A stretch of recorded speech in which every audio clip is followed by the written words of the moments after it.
Hello प्यारे विद्यार्थियों, welcome back to chemistry empire. आज हम क्लास 11th के केमिस्ट्री के चैप्टर फर्स्ट के पिछले लेक्चर को कंटिन्यू करते हुए आगे का कंसेप्ट समझेंगे। तो चलिए बिना देर किए शुरू करते हैं। आज के टॉपिक की बात करें तो सबसे पहले टॉपिक आता है difference between mass and weight, कि मास और वेट में क्या डिफरेंस होता है। एक साइड में मास को लिखते हैं और एक साइड में वेट को लिखते हैं। व्हाट इज मास, कि मास क्या है। तो द अमाउंट ऑफ मैटर, पदार्थ की मात्रा जो प्रेजेंट होती है in a substance is called mass, कि पदार्थ की वह मात्रा, कि the amount of matter present in a substance, कि वो उपस्थित होती है, उसे क्या बोला जाता है, मास बोला जाता है। बात करें वेट क्या होता है। द फोर्स एक्सर्टेड, कि जो बल लगाया जाता है किसके द्वारा, ग्रेविटी के द्वारा, उसे क्या बोला जाता है, वेट बोला जाता है। मास का जो सिंबल होता है वो कैपिटल एम होता है, वेट का जो सिंबल होता है वो डब्ल्यू होता है। बात करें इसके एसआई यूनिट की मास के तो वो किलोग्राम होता है, और बात करें वेट की एसआई यूनिट वो न्यूटन होती है। मास होता है वो कांस्टेंट होता है ऑल पार्ट्स ऑफ यूनिवर्स, कि ब्रह्मांड के सभी भागों पर जो मास होता है वो हमेशा निश्चित होता है। जो वेट होता है वो वेरी मीन्स होता है अलग अलग होता है, one place to another place, कि वो एक जगह और दूसरी जगह चेंज होता रहता है। उसका रीजन होता है ग्रेविटी में क्या आता है, परिवर्तन आता है। आगे बात करें फिफ्थ टॉपिक की डिफरेंस में, तो मास can be determine by using analytic balance, analytical balance आते हैं उससे मास को मेजर कर सकते हैं, डिटरमाइन कर सकते हैं। और वेट को कैलकुलेट करना है तो मास को मल्टीप्लाई करते हैं ग्रेविटी की जो वैल्यू होती है 9.8 से, तब जाके जो वैल्यू किसकी आती है, वेट की आती है। ये मास और वेट में डिफरेंस का टॉपिक था जो कंप्लीट हो गया है। आगे बात करते हैं, टॉपिक आता है वॉल्यूम, कि वॉल्यूम क्या होता है, व्हाट इज वॉल्यूम, जिसको आयतन बोला जाता है। The amount of space that something contain और फिल, मात्रा जो जगह घेरती है पदार्थ की वो क्या कहलाती है, वॉल्यूम कहलाती है। वॉल्यूम की जो ऐसा यूनिट होती है वो मीटर क्यूब होती है, मीटर क्यूब। बात करें नेक्स्ट टॉपिक की, डेंसिटी, जिसको घनत्व बोला जाता है। घनत्व की बात करते हैं तो the amount of mass per unit volume, कि the amount of mass per unit volume, उस वॉल्यूम में कितना मास है, या उस ऑब्जेक्ट है वो जितना वॉल्यूम कवर कर रखा है उसमें मास कितना है, वही क्या होती है उसकी डेंसिटी। तो डेंसिटी की बात करें, डेंसिटी के फॉर्मूले की, तो मास अपॉन वॉल्यूम। डेंसिटी को डी से डिनोट करते हैं स्मॉल, तो D equal M upon V. Next topic की बात करें, नेक्स्ट टॉपिक आता है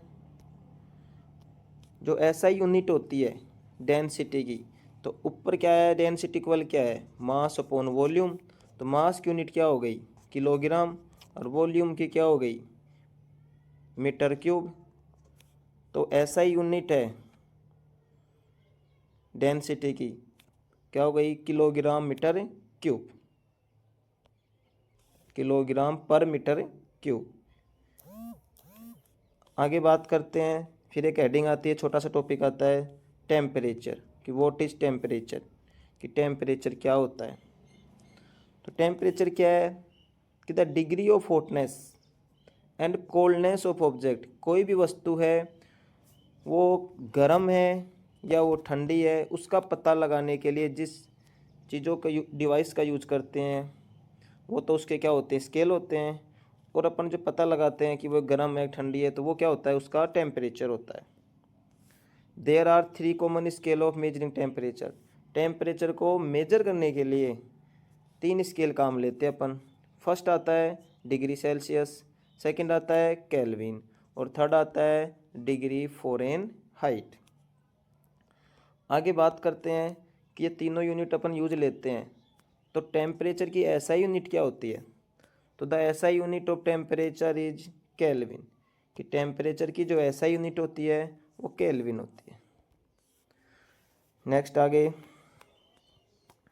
कि जो डिग्री सेल्सियस स्केल होता है, डिग्री सेल्सियस जो स्केल होता है उसको रिप्रेजेंट करते हैं 0 डिग्री सेल्सियस से वो 100 डिग्री सेल्सियस तक होता है।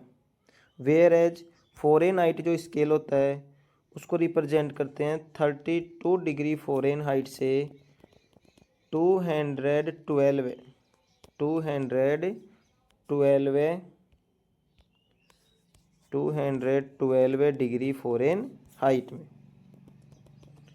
यहीं पे बात करें कि बॉडी का नॉर्मल टेम्परेचर क्या होता है, तो अपने बॉडी का जो नॉर्मल टेम्परेचर होता है डिग्री सेल्सियस में तो 37 डिग्री सेल्सियस होता है। और बात करें, पूछा जाए कि डिग्री फ़ारेनहाइट में बताओ, तो अपने बॉडी का जो नॉर्मल टेम्परेचर होता है डिग्री फ़ारेनहाइट में वो होता है 98.6 डिग्री फ़ारेनहाइट। अगर पूछा जाए कि केल्विन में निकाले स्केल में अपने बॉडी का टेम्परेचर, तो इनको कन्वर्ट कर सकते हैं अपन कि 0 डिग्री सेल्सियस होता है वो इक्वल होता है किसके, 273.15 केल्विन के। आगे की बात करें तो इनको कन्वर्ट करने के कुछ फॉर्मूले होते हैं कि मान लो आपको डिग्री सेल्सियस को आपको कन्वर्ट करना है केल्विन में। मीन्स इसकी एक छोटी सी ट्रिक होती है, ट्रिक ये होती है कि अपन को डिग्री सेल्सियस को कन्वर्ट करना है केल्विन में।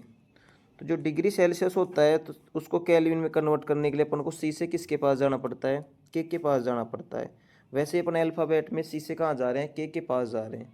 जब अपन किसी के पास जाते हैं तो वहाँ जाके अपन जुड़ जाते हैं।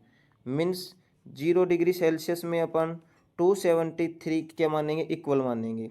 जो भी वैल्यू दे डिग्री सेल्सियस की वो इसमें क्या कर देंगे, ऐड कर देंगे। आगे आता है कि मान लो आपको वापस केक को किस में कन्वर्ट करना है, सी में कन्वर्ट करना है। केक की जो वैल्यू है, केल्विन वाली जो वैल्यू है टेम्परेचर की, उसको सी में कन्वर्ट करना है। तो आपको वापस आना है, वापस आने पे क्या होता है, वो 273.15 से क्या हो जाता है भाई, वो माइनस हो जाता है। ये माइनस होता है और ऊपर वाला क्या हो जाता है, प्लस हो जाता है। अपन एक एग्जाम्पल के थ्रू इसको समझते हैं अच्छे से। मान लो 0, अभी बताया आपको कि 0 डिग्री सेल्सियस वो किसके इक्वल है, 273.15 केल्विन के। अब मान लो आपको 10 डिग्री सेल्सियस की वैल्यू निकालनी है केल्विन में, तो सी केल्विन में वैल्यू निकालनी है, के पास जाना पड़ेगा। तो आपको क्या करना है, 10 क्या करना है, 273 में क्या कर देना है, ऐड कर देना है। ऐड करें कितना आ जाएगा, 283.15 केल्विन। न्यूमेरिकल्स वगैरह में न्यूमेरिकल्स को इजी वगैरह करने के लिए 0.15 केल्विन को लास्ट में से हटा देते हैं, 273 माना जाता है। तो जो 10 डिग्री सेल्सियस है वो कितना हो जाएगा केल्विन में, 283 केल्विन। आगे बात करते हैं कि इनको फ़ारेनहाइट में कैसे चेंज करें। तो फ़ारेनहाइट की जो बात आती है तो एक फॉर्मूला होता है degree Celsius upon 5 equal F-32/9। अब उसमें आपको एक वैल्यू दी होगी न्यूमेरिकल में, एक वैल्यू आपको इसमें फाइंड आउट करनी होगी। तो फॉर्मूले को अपन फाइंड आउट करेंगे, इसका सिंप्लीफिकेशन करेंगे तो अपने पास में जो वैल्यू पूछा जाएगा वो वैल्यू निकल के आ जाएगी। ये टेम्परेचर था और टेम्परेचर के स्केल्स थे। इस बात को याद रखना है आपको कि टेम्परेचर की जो एसआई यूनिट होती है वो केल्विन होती है। टेम्परेचर के मेजरिंग स्केल के बाद में क्वेश्चन आता है convert the following temperature. Temperature की बात आती है तो फर्स्ट इसमें दे रखा है, अपना दिख रहा होगा आपको, 40 डिग्री सेल्सियस को आपको डिग्री फ़ारेनहाइट में चेंज करना है। अभी अपन ने फॉर्मूला पढ़ा था जस्ट पिछले पेज पे ही कि डिग्री सेल्सियस अपॉन 5 इक्वल होता है F-32/9। ये फॉर्मूला इसमें क्या करेंगे, रखेंगे। तो जो वैल्यू दे रखी है वो रखते हैं। तो डिग्री सेल्सियस की जो वैल्यू है वो दे रखी है कितनी, 40।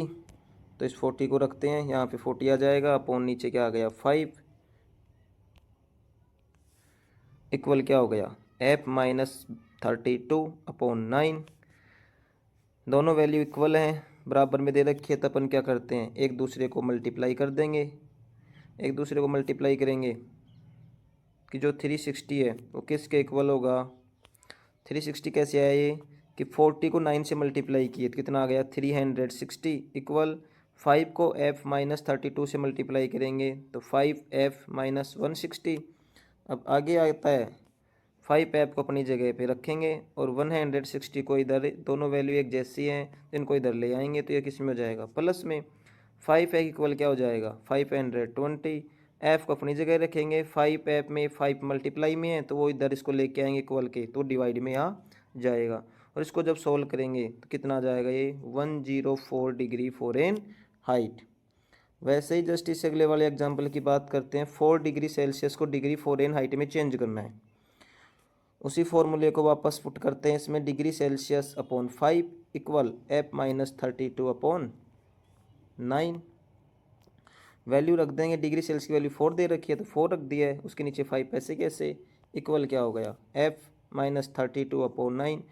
फिर उसी को फॉर्मूले की तरह इसमें भी क्या करेंगे, दोनों वैल्यू इक्वल दे रखी है तो क्रॉस मल्टीप्लाई कर देंगे। क्रॉस मल्टीप्लाई करेंगे, 4 को 9 से मल्टीप्लाई करेंगे 36 आ गया, और 5 को F से करेंगे तो 5F माइनस 5 को 32 से करेंगे तो माइनस के 160। उसी वैल्यू को वापस क्या करेंगे, पॉजिटिव बराबर, सॉरी, ऐसे इसका जो सेकंड क्वेश्चन है उसमें क्या करना है आपको, 4 डिग्री सेल्सियस को कन्वर्ट करना है किसमें, डिग्री फ़ारेनहाइट में। फॉर्मूला रखेंगे, फॉर्मूला क्या है, degree Celsius upon 5 equal F-32/9। ये फॉर्मूला हो गया।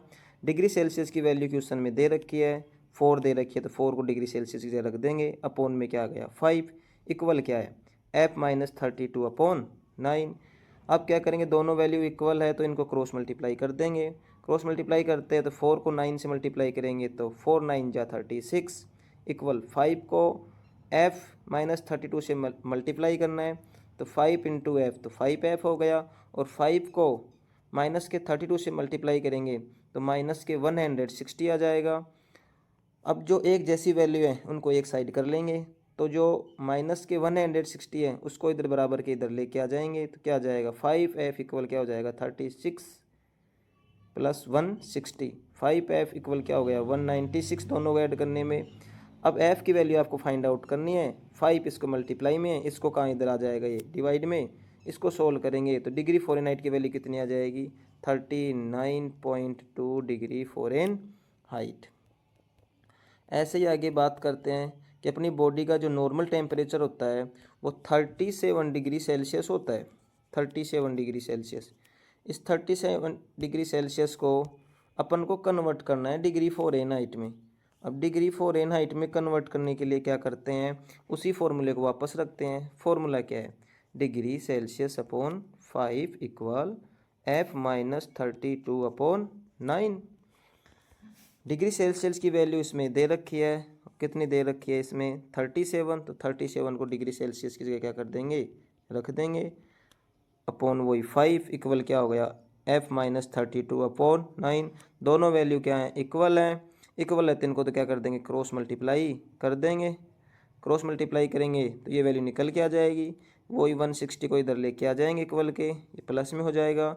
5F इक्वल 493 आ जाएगा, उसको 5 से डिवाइड करेंगे तो 98.6 डिग्री फ़ारेनहाइट जो वैल्यू है अपने बॉडी की नॉर्मल टेम्परेचर की 37 का, वो डिग्री फ़ारेनहाइट में कन्वर्ट हो जाएगी।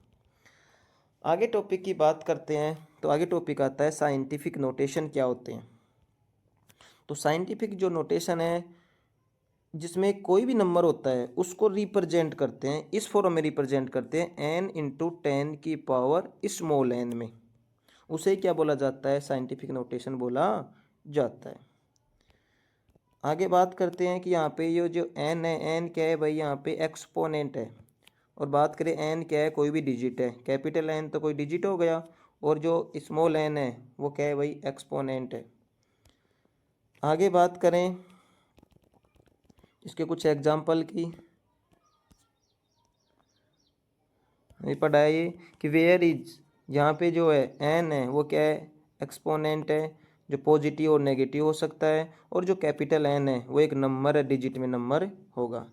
फॉर एग्जांपल की बात करें कि वी कैन राइट, अपन लिख सकते हैं 0.00016, ये वैल्यू है। इसको अपन क्या लिख सकते हैं, 1.6। अब ये जो पॉइंट है इसको अपन यहाँ से उठा के यहाँ पे लेके आ रहे हैं, 1 और 6 के मिड में लेके आ रहे हैं। तो अपन किस साइड लेके आए इसको, राइट साइड में लेके आए। जब भी पॉइंट को राइट साइड में लेके आएंगे तो जो पावर आएगी उसकी वो किस में आएगी, माइनस में आएगी। तो क्या हो जाएगा, 10⁻⁻⁴। वैसे इसमें एक एग्जांपल दे रखा है कि 232.508, इसको n इंटू 10⁻n में लिखेंगे तो यहाँ पे इस पॉइंट को उठा के आपको यहाँ लेके आना पड़ेगा। तो 2.32508, तो अपन ने इस पॉइंट को यहाँ से यहाँ 2 डिजिट छोड़ के इधर लेके आए हैं। तो अपन इस पॉइंट को लेफ्ट साइड लेके आ रहे हैं। लेफ्ट में कभी भी पॉइंट आएगा लेफ्ट से याद रखना है, लव लव से याद रखना है। लव हमेशा क्या होता है, पॉजिटिव होता है। तो पॉजिटिव होगा तो 10 की पावर किस में आएगी, पॉजिटिव में। कितने पॉजिटिव आएंगे, 2 में आएगी। अब आगे बात करते हैं multiple and division of scientific notation, कि मल्टीपल और डिवीजन कैसे करते हैं, इनको गुणा भाग कैसे किया जाता है। सबसे पहले एग्जांपल आता है 5.6 इंटू 10 की पावर जो 5 है उसको मल्टीप्लाई करना है आपको 6.9 इंटू 10 की पावर 8 से। देखते हैं, अब मल्टीप्लाई करेंगे जब भी कि साइंटिफिक नोटेशन हो तो उसमें जो पावर्स होती हैं उनको मल्टीप्लाई करते हैं, या वैसे पावर्स को मल्टीप्लाई करते हैं तो पावर कभी भी मल्टीप्लाई नहीं होती हैं, वो तो क्या होती हैं, दोनों ऐड हो जाती हैं। तो 5.6 को और 6.9 को क्या करना है, आपको मल्टीप्लाई करना है। दोनों को मल्टीप्लाई करेंगे तो कितना आ जाएगा, 38.64। और जो पावर 5 और इधर जो पावर 8 है दोनों जो कितने हो जाएंगी, 10⁻13। अब ये जो वैल्यू आई है 38.6 इंटू 10 की पावर जो 13 है, इसको अपन क्या लिख सकते हैं, इसको n इंटू 10 की पावर n के टर्म में लिखने के लिए अपन क्या करेंगे, इस पॉइंट को उठा के लेफ्ट में लेके आ रहे हैं। अब लेफ्ट में भी बताया था क्या होता है, लेफ्ट मीन्स लव। लव कैसा होता है, पॉजिटिव। तो एक पॉजिटिव की वैल्यू बढ़ गई। अब एक पॉजिटिव बढ़ा है तो 10 की पावर में 10 की पावर 1 ऐड करेंगे, कितना हो जाएगा, 10 की पावर 14 हो जाएगा। वैसे ही आगे बात करते हैं सेकेंड एग्जाम्पल की, कि जो 9.8 इंटू 10 की पावर -2 है इसको मल्टीप्लाई करना है 2.5 इंटू 10 की पावर -6 से मल्टीप्लाई करना है। तो पहले सीधा क्या करेंगे, 9.8 है उसको मल्टीप्लाई कर देंगे 2.5 से। मल्टीप्लाई करेंगे तो वैल्यू निकल के आ जाएगी 24.50। अब पावर्स की बात आती है, एक पावर 10 की पावर -2 है, एक पावर 10 की पावर -6 है। अब दोनों मल्टीप्लाई तो होंगे नहीं, दोनों क्या होंगे, ऐड होंगे। तो -2 में -6 ऐड करेंगे, -2 में -6 ऐड करेंगे तो क्या हो जाएंगे, -8। तो वैल्यू कितनी बन गई, वैल्यू हो गई 24.50 इंटू 10 की पावर -8। अब क्या करना है आपको, पॉइंट को तो इस टर्म में लेके आना, इधर लेके आना लेफ्ट में लेके आए क्या हो जाएगा 2.450। अब क्या हुआ, आप लेफ्ट में लेके आए तो लव हुआ है, लव मीन्स पॉजिटिव है, पॉजिटिव हुआ है तो +1 क्या करेगा, इसमें ऐड करेंगे। अब -8 में +1 ऐड करेंगे तो क्या होगा भाई, -7। -7 नीचे क्या जाएगी, क्या जाएगी, पावर आ जाएगी 10 की पावर -7। ऐसे इसमें थर्ड एग्जांपल दे रखा है कि डिवाइड कैसे करेंगे, वही है 2.7 इंटू 10 की पावर -3 को डिवाइड करना है, किससे करना है, 5.5 इंटू 10 की पावर 4 से, पॉजिटिव है 4। डिवाइड करेंगे, पॉइंट से पॉइंट हट जाएगा। 27 को डिवाइड करना है, किससे करना है, 5.5 से डिवाइड करें, भाग नहीं जा रहा है, फर्स्ट में 0 आ जाएगा, फिर क्या आ जाएगी, पॉइंट आ जाएगी, फिर 4 टाइम्स आएगा। आगे ऐसे जब अपन सोल्व करेंगे तो वैल्यू निकल के आ जाएगी 0.4909। अब पावर्स को क्या करें, जब पावर्स नीचे मल्टीप्लाई में होती है, सॉरी पावर्स जो नीचे होती है वो क्या करेगी, जब उस पावर को अपन ऊपर लेके आते हैं तो माइनस में है तो प्लस में हो जाएगी, प्लस में है तो माइनस में हो जाएगी। यहाँ पे अपने पास में क्या है भाई, ये नीचे जो पावर है 10 की पावर 4 और ऊपर पावर है 10 की पावर -2। ये नीचे पॉजिटिव में, ऊपर आयत किस में हो जाएगी, ये नेगेटिव में। ऊपर 10 की पावर 3 है, माइनस में ये कितना है 4 है, माइनस का 4 ऊपर हो जाएगा तो माइनस के 3 और माइनस की 4 जब पावर ऐड होंगी कितनी हो जाएंगी, -7 हो जाएंगी। तो जो वैल्यू है 0.4909 इंटू 10 की पावर -7 हो जाएगी। अब इस पॉइंट को उठा के राइट साइड लेके जाना पड़ेगा आपको n फॉर्म में लिखने के लिए, n इंटू 10 की पावर n लिखने के लिए। तो क्या हो जाएगा 4.909, ये पॉइंट इधर गया है, राइट में गया है, राइट मीन्स नेगेटिव, तो 10 की पावर -1 और करेंगे ऐड, तो 10 की पावर -7 में क्या हो जाएगा, -1 और ऐड हो जाएगा, तो क्या हो जाएगा 10 की पावर -8 हो जाएगी। तो सो गाइस आज के लिए इतना ही। लाइक करें, सब्सक्राइब करें और मिलते हैं अगली वीडियो में। Thank you.